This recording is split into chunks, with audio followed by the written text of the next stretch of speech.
रहा है कि इस चुनाव के क्या परिणाम आने वाले हैं।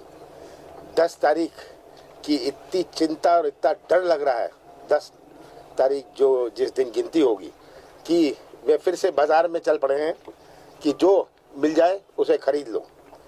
ये बिकाऊ की राजनीति, सौदेबाजी की राजनीति से उनका एक यही उपाय रह गया है।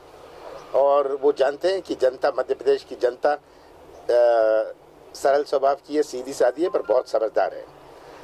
ये मुझे तो इस बात का दुख है कि चुनाव तो प्रजातंत्र का उत्सव होता है, पर ये जो उत्सव है ये तो सौदेबाजी का और बिकाऊ का उत्सव है।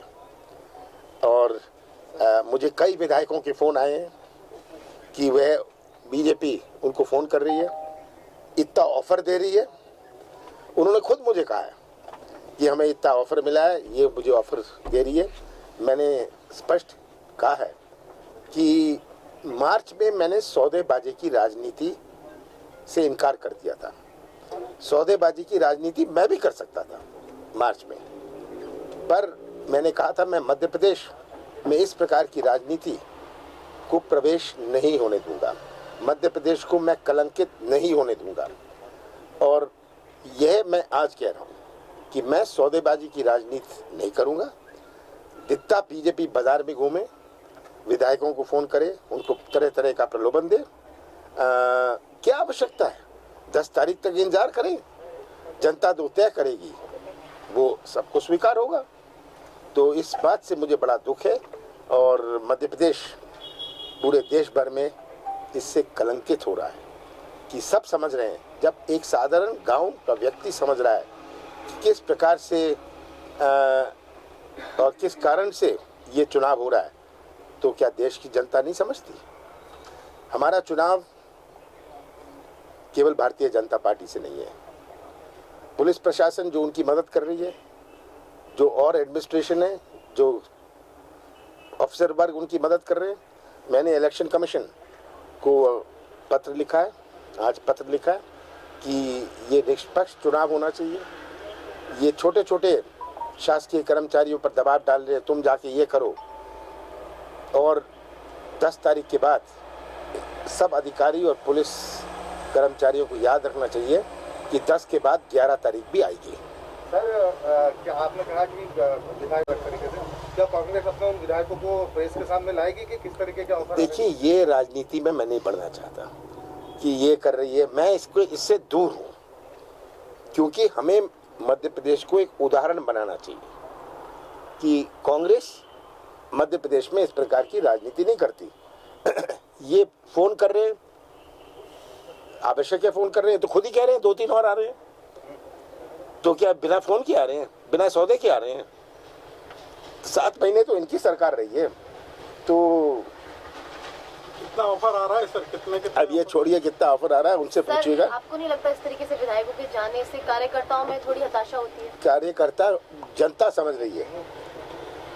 आज जो एक विधायक कल गए, मैं तो सोचता हूँ उनसे बहुत बड़ा लाभ हुआ है कि जो ये लोगों को फिर से ये बात याद आ गई है किस प्रकार का सौदा कर रहे हैं। मुझे किसी पर फेथ कम नहीं हो रहा, मुझे तो मतदाताओं पर फेथ है, अपने विधायकों पर पूरा फेथ है। लेकिन क्या वजह आप मानते हैं कि जिस तरीके से एक के बाद 25 गए, फिर 26 बार चला गया? क्या बारे आप कारण पूछ रहे हैं? सौदेबाजी आपको समझ नहीं आ रही? सौदेबाजी हो रही है, लेकिन रोकने के लिए आप क्या कर रहे हैं? मैंने कहा मैं सौदेबाजी नहीं करूंगा। अगर ये सौदे से, बोली से जा रहे हैं, ये राजनीति मैं नहीं करूंगा। क्या आप सोचते हैं कि बीजेपी वाले मेरे से संपर्क में नहीं है? पर मैं सौदा नहीं करने वाला। कांग्रेस की ठीक नहीं है। मैं समझा नहीं। 7 विधायक कल गए हैं, उनको इनका कहना है कि उनको 7 महीने बाद याद आ रही है कि आपके जो काम थे वो नीति जो है वो ठीक। देखिए, 3 दिन पहले तक तो वो भाषण दे रहे थे, ठीक है। 3 दिन पहले तक तो मुझे फोन में बात कर रहे थे कि ये मेरा प्रोग्राम है, आज मैं यहाँ आ गया। तो अब सब समझ सकते हैं। बड़ी आज नरोत्तम जी ने बोला है कि 30 मार्का होने वाले हैं आप, यानी 30वां भी जाने वाला है और 30 के चुनाव में जाना पड़ेगा कांग्रेस को। देखिए, ये कुछ भी बोलते रहे, ये इतने निराश है कि ये भी जानते हैं जमीन क्या है। इसीलिए तो ये सब कर रहे हैं, नहीं तो उनको आवश्यकता क्या है? अगर ये सोचते कि इनकी 15 सीटें आ रही हैं तो उनको जरूरत किस बात की है? सर बीजेपी का कहना है कि 2 विधायक और हैं कांग्रेस के जो बीजेपी में आएंगे और आपका फेलियर बता रहे हैं। देखिए, ये सब कहते रहे, मुझे इस सबसे चिंता नहीं है। मेरा लक्ष्य एक है कि मध्य प्रदेश के मतदाताओं पर विश्वास करूं, और मध्य प्रदेश के मतदाताओं में बहुत जागरूकता है, बहुत अंतर है आज के मतदाता में और 10 साल पहले के मतदाता में, बहुत अंतर है। मैं भी 40 साल से चुनाव लड़ रहा हूँ, मैंने बहुत चुनाव देखे हैं, बहुत चुनाव लड़वाए हैं। बहुत बड़ा अंतर है मतदाताओं में, मतदाताओं की सोच में, मतदाताओं के दृष्टिकोण में। मतदाता आज बहुत समझदार है। सर, लेकिन क्या वजह है पैसे पर फेर भारी पड़ रहा है जो आप हो रही हैं? बिल्कुल, अगर देखिए 5, 6, 7 दिन बचे हैं चुनाव में, तो ये इसलिए तो कर रही है सर, क्योंकि ये 10 तारीख के पिटने के बाद की तैयारी कर रही है। सर, आप लेकिन जिस सौदेबाजी तरीके से नहीं विधायक जा रहे करेंगे, हैं। लेकिन कांग्रेस से लेके चले जा रहे हैं, इनको रोकने के लिए क्या इनसे कोई बातचीत हुई है? क्योंकि लगातार इस तरीके की बात आ रही, बड़ी संख्या है, और एन चुनाव के वक्त देखिए, भी एक जो तो है 25 की बात है, वो तो कुछ महीने पुरानी है, जी। एक ही तो और है, जी, और ये सबको फोन कर रहे हैं, आ जाओ, ले जाओ पैसे, एडवांस ले लो।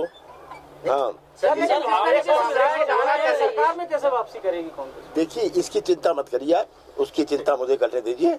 मैं जानता हूँ कि सरकार में वापस आना, मुख्यमंत्री का पद संभालना, ये मेरा लक्ष्य नहीं है। सर, कांग्रेस के विधायक जो गए क्या हुआ मध्य प्रदेश में? अगर इसी तरह की टैक्टिक्स रहेंगी तो फिर क्यों चुनाव हो रहे हैं? मैं तो कह रहा हूँ, अब तो गांव में पंचायत चुनाव की जरूरत नहीं है, बोली बोलो और सरपंच बना लो। मोहल्ले में आपको जरूरत नहीं है, आपको पार्षद बनाना है, बोली बोलो। आप भी अपने मोहल्ले में जाके बोली बोलना और पार्षद बना लेना। चलिए।